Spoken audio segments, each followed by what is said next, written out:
বকর হিজরত করতেছেন।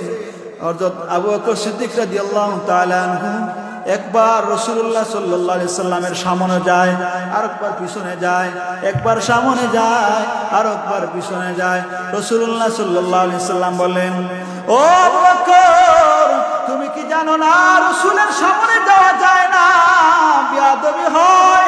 আবু বকর সিদ্দিক রাদিয়াল্লাহু তাআলা আনহু বলেন, ইয়া রাসূলুল্লাহ, নবী গো, আমি জানি রাসূলুল্লাহ সাল্লাল্লাহু আলাইহি ওয়াসাল্লামের সামনে যাওয়া যায় না ইয়া রাসূলুল্লাহ, কিন্তু আমি যাচ্ছি একটা কারণে ইয়া রাসূলুল্লাহ।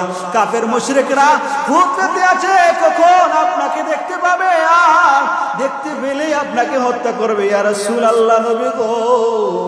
আর যদি আপনাকে দেখতে পায় তাহলে তারা তীর নিক্ষেপ করবে, আর এই তীর নিক্ষেপ করার পরে আপনি যদি দুনিয়া ছেড়ে চলে যান, আল্লাহ তাআলা যদি বলে, ও আবু বকর, আপনি আবু বকর দেখা সত্ত্বে কিভাবে আমার রাসূলকে তারা কাফের মুশরিকরা হত্যা করলো, ইয়া রাসূলুল্লাহ, আমি আল্লাহ তাআলার কাছে কি জবাব দেব?